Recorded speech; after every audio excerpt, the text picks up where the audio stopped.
You're listening to the Empowering Process podcast with your host, Gail Kraft. Listen as she holds frank discussions around how your purpose, being present, and trusting your power impacts your life. Whether you're an entrepreneur, leader, or developing your vision, you'll find wisdom and insights you can utilize right now. Welcome your host, Gail Kraft. Hey everybody, Gail Kraft here with the Empowering Process podcast. And with me today is Valerie Huard.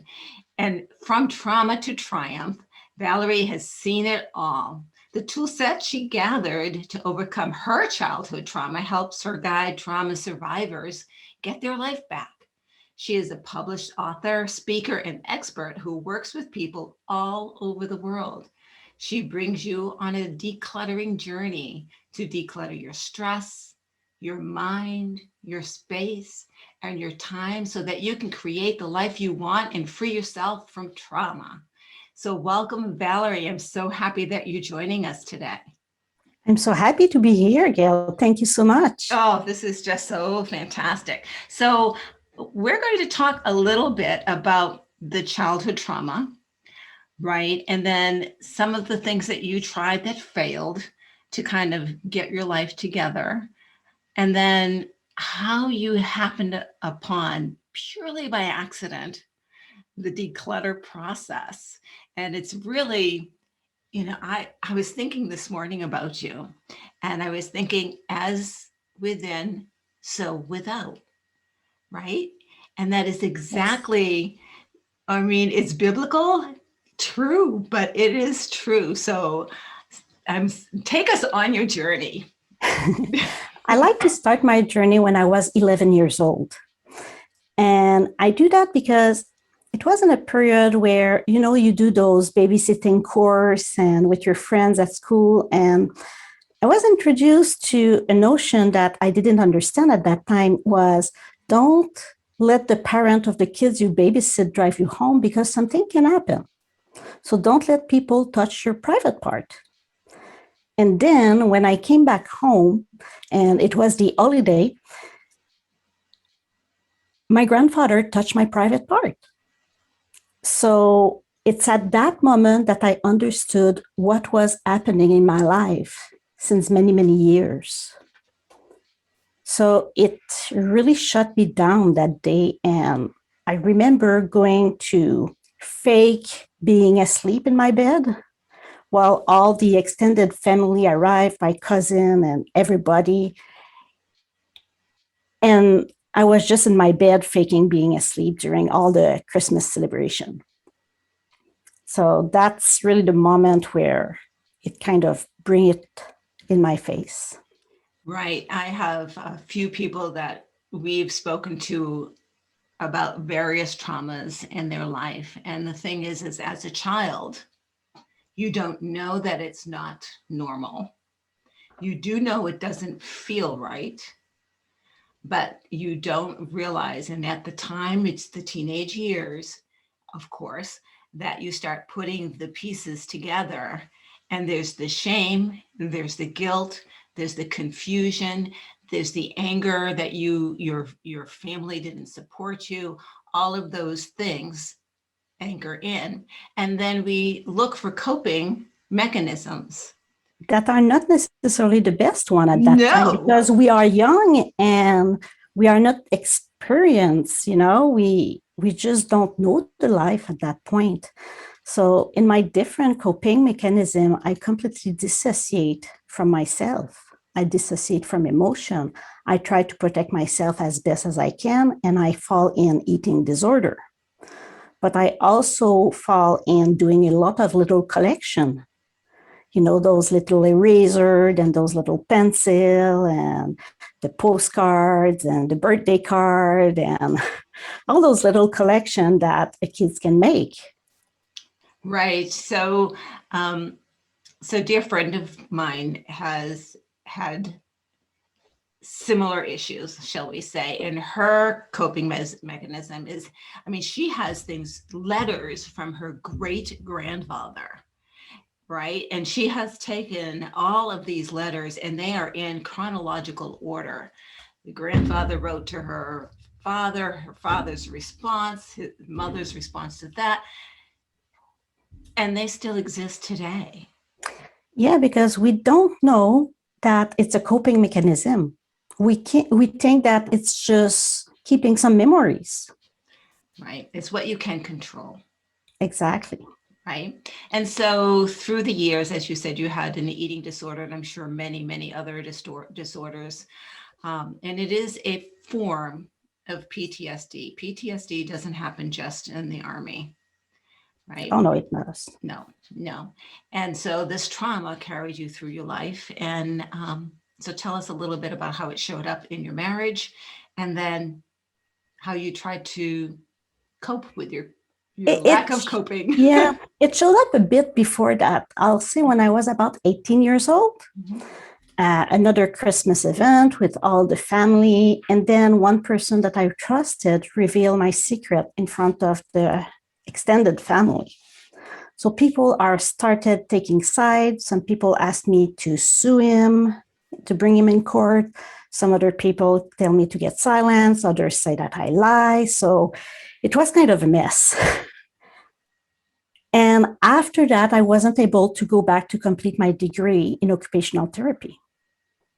So I interrupt my studies, and all the traditional symptom of complex PTSD kind of arrived like a wave on myself, because all the dissociation cannot be done completely again, because now people know. Right. So we're talking about nightmare, flashback, panic attacks, self-harming behavior, suicidal thoughts, we can name it. So that was really, really hard to live. But I had the chance to already have met the guy that is my husband today in that time. So he supported me through that process. He really helped me. And eventually we think it's post-trauma, but I had difficulty with with infertility.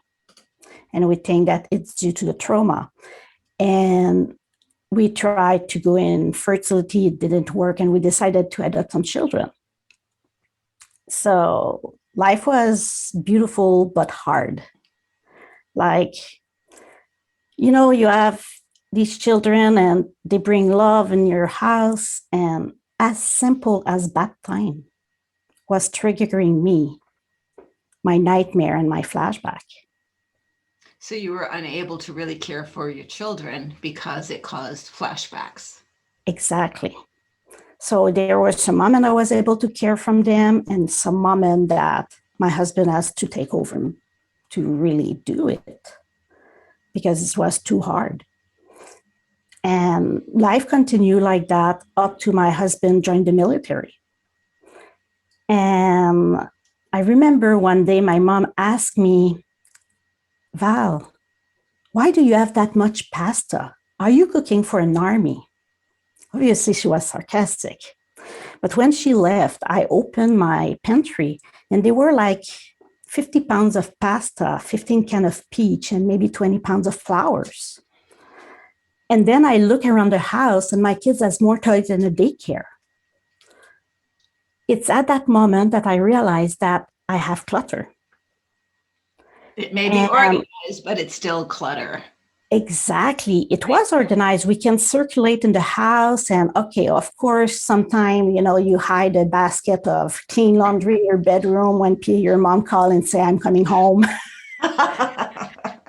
But other than that, it was organized a lot because my husband was cleaning a lot at the home, was doing a lot of chores, but it was organized. It was not like we see in the Hoarders TV show in my case. Right. In so other hoarding case that I've seen, it had go up to there. Right. But hoarding does not mean disorganized. Hoarding just means too much stuff. Yes, exactly. So at that point, my husband came back from his training and said, you know what, honey, we need to move. And we had the movers coming home, and they said that there's too much stuff. They cannot move us. So that's a big reality check. because we had 3 months to get rid of more than half our stock. And this is by itself, if it's done not in the proper way, can be a trauma. Right. You're letting go of things you've been hanging on to soothe your trauma. Exactly. Right. And now you're being asked to let it go. Yes. So I did it progressively. It went pretty well. But what surprised me is when I started that decluttering process, I was starting feeling emotion. Why do I cry? I wasn't crying before. I don't know what is it, crying. Why am I angry? Why am I questioning? What are all those emotions? What is that guilt? What is that shame? Those were all things that I was dissociated from. So I started the process, and that really helped me to learn what is emotion. And at that time, I was still going in therapy because my doctor told me to go in therapy. So it helped me in a sense that I was able to go deeper in therapy instead of having my 2-arm cross, not saying. What do you mean? Exactly. So I was able to go deeper at that point. And of course, I had some relapse again during the months of decluttering, recluttering a bit, and going back to a garage sale, because, when you see those posts with a little ad on it that say garage sale by there, your heartbeat start to race, and it's kind of, which surprise can I find there? Which treasure do they hide? So I was recluttering a bit, but that was tough to stop going to garage sale. Even stopped to do garbage day. What I mean by that is there's a lot of people that throw out things that are still good or things that just need to be fixed a bit. So I was doing the garbage run before the garbage truck to pull out these things and bring them home. So stopping that was a new behavior to learn. Right. Right. And things happened. We were able to declutter enough to move. Yes, we moved more stock than we have today at that time. But then we were in a new city with no family around and just me, my husband, and the kids. And I decided to become a homestager, because as a military wife, we move a lot, and why not homestaging for us first and then doing it for the other people? Right. So I learned that skill. And when I was doing it, what I quickly realized is that people have more difficulty with the decluttering part before the homestaging than with putting the object at specific place in the house. So I start digging and do some research online and ask my client and all that things at that point. And that brought me on a journey of doing my professional organizer course.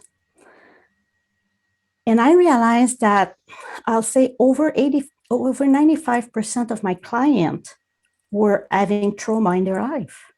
Whatever the trauma is, could be a car accident, could be having lost their belongings when they moved country and were a refugee, having lost the war. So a lot of trauma. And it could be also generational trauma, like a trauma that your parent has going at the war that they bring you with that scarcity mode. Mm-hmm. So a lot of trauma I was, and maybe because I was open to trauma, people were talking openly to me about it. So I said, there's something between clutter and trauma. And then I dig out, and my husband dig out, and we do lots of things on internet. Happy internet these days, because it's not like in the library like before. And we find out some articles and studies that link trauma and clutter. In fact, they are studying, and they still have some studying actually, to see if hoarding behavior and post-traumatic stress disorder as two mental health disorder diagnosis, I mean, if they are linked. And the answer was yes to that question up to the study where we were. So then I understood why I accumulate that much clutter in my life. So it's only starting to understand that I was really able to stop accumulating clutter. Because before that, I was decluttering, reaccumulating, decluttering, reaccumulating, decluttering, like, like a right. So when you truly declutter, right, what you're doing is, I don't have anything here to use as an example. Let's say that this is something I don't need, but I've been hanging on to. I do need it. It's my mouse, folks. but I will take this item and that emotion will come up. Yes. If I don't resolve the emotion. And it's more than that. It's more than that. Right. It's also bringing other things in the house. Right. But if I get rid of this without resolving the emotion, that's difficult. I'm going to bring something else to replace it. Yes. Right. So you're just going to do a swap. Exactly. Or buy more furniture to organize it. Right. That's another solution that I experienced. So I start doing some research and I say, okay, what can I do that will truly help my client decluttering? And the thing is, every time, I studied in occupational therapy, so I learned quite a bit about the brain and the physiology and all of that. So every time that somebody touch an item, there are those memories, like you said, that came, those emotions that arrive in a wave. And people, it's at that point that they stop their decluttering session. They say, oh, too much for today. I'm going doing something else. I'm not ready to do that. So I find a way to help people be able to pursue and do objective decision instead of being stuck with those wave of emotions. So they still have emotion, they still have some memories, but they are a bit distant from it enough to look at it like, when you look from 20 feet up. Right. Observe without emotion. Right. Exactly. So they were able to take really a decision on the object and do sessions that were longer because they were able to make the decision. Mm-hmm. So I searched different ways to help people like that, and at the same time to do not reclutter myself too. And that brought me on a wonderful journey where I am today, where we wrote a book, we help people with their trauma and all of that. But of course, there's the decluttering the space. But another point that I forgot to mention is another thing that make it really, really stick is when you work on the mindset and the stress and this time. And when I say the stress, it's because there's a vicious circle. So that's where I start all the time when I work with people. Because more you have clutter, it's proven that your level of cortisol is higher. And we know that the level of cortisol that someone experiences is reflected by the level of stress that person has. So somebody that is more stressed will have a higher level of cortisol. And normally the cortisol is doing some wave during the day. But on people with PTSD, those waves have tendency to stick in the top. And when you add clutter, it's even higher. So then the stress is bigger, more effect and symptom of PTSD, then accumulating more stuff as coping mechanism, and then it becomes a vicious cycle. Because our coping mechanisms sometimes are not really coping mechanisms. They are really a codependent mechanism. Exactly. Right. So it's all about, when you acquire something new, you have that peak of hormones that suit you and make you feel good for 20 minutes. Maybe. Mm-hmm. Depending if you're lucky. Mm-hmm. And then after that, you're back to the reality. It's even more difficult. Right. So But these are people also people who are crave, shopaholics, right? yes, Right. They buy things. They don't even have tags off of the clothes, right? If you go through their closet, there are things they've never worn or they've worn once. They have dozens and dozens of shoes, all in perfect condition, and they're all black, right? Um, right. so I I've had friends who've been like that, yeah, right? And I know, and I knew at the time, even before I was a coach, that they were trying to satisfy something that was lacking, and it satisfied them for a moment. And that's what we're talking about. You get a yeah, momentary satisfaction, and then you crash into this stress yeah. condition, right? And is the stress worse because you're crashing? Yeah, the stress is worse because you're crashing, but it's worse also because more stuff you have. You know, when we go on a fair, for example, or an exposition, there's all those little booths that are yelling and having images and trying to get your attention. So we come back from those days and we're exhausted. Mm. This is because the brain is managing all the information around you, even if you're not focused on it. So you will still hear the other booth, you will still see all the visual information. And it's the same thing with clutter when you're at home. More clutter you have, your brain is still managing all that information at the same moment, even if you're not focused on your clutter. So like some restaurant we go or some house I've seen where there's frame, it's decorated, but there's frame from the ceiling to almost the floor of pictures, one next to the others. I will That brings a tell lot you of this information. amazing. This is amazing. This house is fairly new. I moved in about 2 years ago and it needed major work. And one of the things is the storage in the basement. Shelving was weak and it was just cluttered. And it was driving me crazy. And at one point, I had a worker come in and build shelves so deep and sturdy enough to hold what it is, and everything is in bins. And now, and I felt amazing afterwards. And you're right, that was haunting me. And my daughter was like, "Mom, we don't have to do that right now." And I'm like, "Yes, we do." Yes. Right. And we had a yard sale this weekend, and whatever didn't sell got to Goodwill, and it's awesome.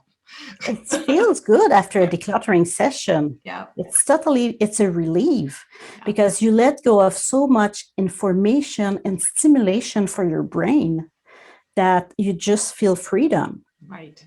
So I then went on the personal journey, also personal development journey, where I learned many things. And I realized that if we want the decluttering to stick, we need to have some not coping mechanism, but some tools to help you when you have one of your coping mechanism that is surging or that is there. Right, because you and I had a conversation before we met, and one of the things that I mentioned is, guys, don't think that you're healed. Please. Yes, you deal with the major things and you feel amazing. But a few months later, don't be surprised if something sneaks up and bites you on the butt. But now you have tools. Now you have a process. Now you have resources that you didn't have before. So don't be afraid of it because you Yeah. know how to deal with it, right? And as I told you, we just don't have the same definition of healing. In my case, what I mean by healing is being able to have a day-to-day life and appreciate it and be feeling good in that life. Right. But everybody has ups and downs. Having trauma or not, everybody has ups and downs and had a bad day sometime. Right. So it's not necessarily the trauma that is coming back in a wave, but your bad day, we have tendency to link them with our trauma because we had experienced the trauma so hard. Right. And that just anchors in the trauma. Yeah. right? You give it another definition. Well, Valerie, this is so amazing. Now you mentioned your book. Tell me a little bit about your book and your 10-day challenge. So this is my book. Put that stuff down. Yes, put that stuff down, and Yeah. we will give a little link if you want to go and purchase Yeah, that. exactly. So in that book, I highlight main of the strategies to bring people to declutter their life. So it's the mindset, it's the stress, it's the time, and it's the space also, or the belongings. Right. So we really go through all of that in it. That's fantastic. And your challenge? And my challenge, I'll say I should do a new challenge. It was published in a magazine. I can still bring it online if people contact me. But it was like lots of 30-day challenge that we see online where one day you declutter one item and another day another item. So right. It's really about that 30-day challenge that, like, day one, you're going to declutter the kitchen closet. Day two, you're going to declutter your makeup drawer. Day three, right? The only problem with that is that if you don't put in your challenge some mindset and some time and some other element like that about the stress and the tools, and just do the decluttering, it will come back. It will come back. It's like when your garage is full, people do a full day or a full weekend decluttering the garage, organizing it in the fall. And in the spring, first thing we know, it's cluttered again. And how did that happen, right? Yeah. Or people put stuff in a box because they want to donate it. They bring it at the end of the entryway on the curb, and they look by the window if somebody come take some things. And after a little while, they look if there's somebody around, and they go grab the box and bring him back in the garage. I see that often. Right. Often. And you've made a very, very good point that is so important. Folks, if you go to a motivational retreat, which I used to crew, I was very involved with the motivational world, I highly suggest it. But I also highly suggest when you leave that you better have a coach to work with, because yes, they give you tools. Yes, they get you pumped up. Yes, you're feeling on top of the world, but you are going to, within a week, to return if you don't have a support mechanism in place. Totally. And when we arrive from these retreats, if the people with who we leave didn't do that retreat, right? So they don't understand what we experience, and they're trying to have us back the way before.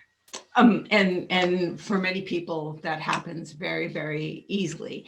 Yeah. Or I have another podcast that I did that talks about the fear of success. It's coming out this week, as a matter of fact. The fear of success, mine was those people losing my friends. As I was experiencing my growth and my business bringing me in a certain direction, I knew that certain people that I related with will no longer be able to relate to me. And I felt a sadness about that until I was told that that's a fear of success and that it's okay to let people go. It's not a judgment at all.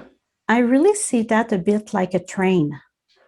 Your life is a train, and at some point there's some people that arrive in your life and they do a couple of stops inside, and then they get out at another point. Right. Some people it's shorter, some people it's longer. Right. But everybody comes and goes. Right. And that's okay. And that's okay. And our job here is to evolve and is to grow and is to recognize our traumas, because we all have them. We all do. To recognize them, to own them, to say it out loud. To say it out loud is amazing, right? And connect with the people who are not part of the tribe that developed the traumas. True. People who are really part of the tribe to release the trauma. And your tribes will change. Yeah. Because you're going to grow. and that's okay. Or they're going to grow, and there's no good or bad or higher or lower or better or not. It just is the journey. So Valerie, thank you so much. I love what you're doing. Already? Yes, I do want you to tell us how we get in touch with you for your book, for your coaching, your website. Just tell us more about how we can get in touch with you to work with you. So the best place will be our website, where I offer a free webinar where I go a bit more in details on what we talked today. And that's dowellht.com? Yes. And all in the bottom link, my information is there. Right. And for my book, it's tiny.ie/PTSD. Okay. So that's good. The best way to get in touch. Definitely, check her out, guys. What she has going is remarkable and amazing. So put that stuff down right now and watch your life change. And thank you, everybody, for spending time with us. This is Gail Craft from the Empowering Process podcast. If you enjoyed this, then please let us know, like it, share it. If you know someone who could benefit from this, let them know about this. And absolutely subscribe so that you know when the next podcast is coming out. We might talk to Valerie again if you want to. Thank you, everybody. Have a great day. Bye-bye. Thank you for listening to the Empowering Process podcast. Be sure to visit Gail at gailcraft.com to learn more about how she serves thought leaders, entrepreneurs, and goal seekers. And remember, if you like this broadcast, be sure to share and subscribe so you don't miss an episode.